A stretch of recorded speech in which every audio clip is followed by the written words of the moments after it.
Анан эми мындан аты иштер, пландар келечекте кандай болот ушул жөнүндө Биринчи иштериңиз эмнеге арналат? Ошону айтып берсеңиз. Эң биринчи бүгүн эле представление болду областтын жетекчилигине. Эң биринчи ар бир район менен, ар бир айыл өкмөт менен, ар бир айыл менен таанышайын деп ой бар. Эки жумадан баштап эртең бул об администрациянын коллективи менен таанышам, отделдер менен.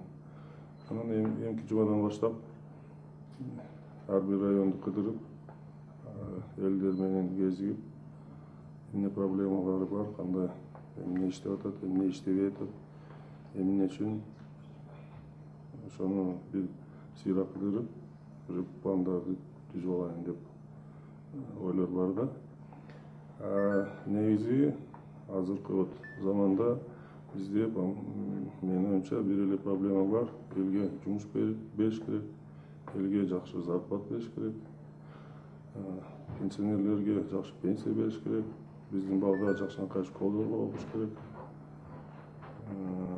жумуш беришибиз керек элдерге, потому что көп ишмер предприятиялар иштебей калды көлдө. Болгон эле 2 кооператив иштейт экен. Көп салымын бул областка Кумтор берип атыптыр. Аны да барып көрүп коюш керек. Кандай эмне кылып атышат, эмне проблемалары бар, кандай ошонун алардын салымы көбүрөөк болсун деп. Ошол. Азыр эң биринчи күн биякта болуп эле бүт пландарды айта албайм. Сначала өзүм скойдон эле кылуунум. Önce эле билем, дагы уже жаңы статуста өзүм барып бүт өз көзүм менен көрүп алып, кандай ким каякта иштеп атат, ошону анан көрүп алып, анан уже дагы кезигишебиз, айтып берем. Ал эми ушул айыл жерлерин, райондорду кыдырууда туруп өзгөчө көңүл кайсыл тармакка же болбосо кайсыл иштерге бөлүнөт? Өзүңөр билгендей, мен өзүм бизнесте көп иштедим. Анан 2 заводду башкардым. Ошон үчүн мен билем, что биз, например, элдерге ошондой предприятияларды, ошондой заводдорду, фабрикаларды куруп берсек, то элдердин рабочий место болот. Элдер иштесе, стабильный зарплата алса, жакшынакай үйлөсүн баккандай, ошо менен тиги налог да мамлекетке көбүрөөк төлөнөт. Ошо менен бул область, район, айыл өкмөттүн бюджеттери чоңоет. Биз Токмокто стекольный завод иштете бергенде эле 2 жылдан кийин шаардын бюджети 200% көбөйүп. Ошол үчүн ошондой примерлер бар, ошону мен билем, но бирок биякта көбүнчө элдер айыл чарба менен жанбагат, иштеп атышат.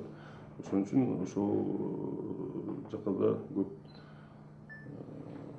караш керек да, эмне кандай жардамыбызды беребиз. Анан көбүнчө эле биякта переработка болбой эле тиги чет мамлекеттерге сатылып атат. Биринчиден тиги жолду ачышыбыз керек, Казакстанга өзүбүздүн мындай кыска түз жолубузду. И переработка мындай кичинекей болсо да мини предприятияларды салыш керек, чтобы сырье сатпай, а уже продукт саткандай. Баасы да көбөйөт и пайдасы элге көбүрөөк түшөт да. Сиз эми ушул облустук айтсаңыз, облустук деңгээлде эми кадрларды алмаштыруу же болбосо ушундай маселелер боюнча кандай болот? Мен бүгүн кадрлар менен көбүнчөсүн бүгүн эле таанышып атам да, андай эле сразу келип эле алмаштыра коем, өзүмдүкүн алып келе коем дегенден мен калысмын, эме каршымын. Биринчиден көрөбүз ким кандай иштеп атат. Потому что бул кезде көп мындай маселелер чыгып атат да, что там элдерди чыгарып эле там айыл өкмөттү алмаштыра коем, мен болот элем, тигиндей мындай болот элем деген.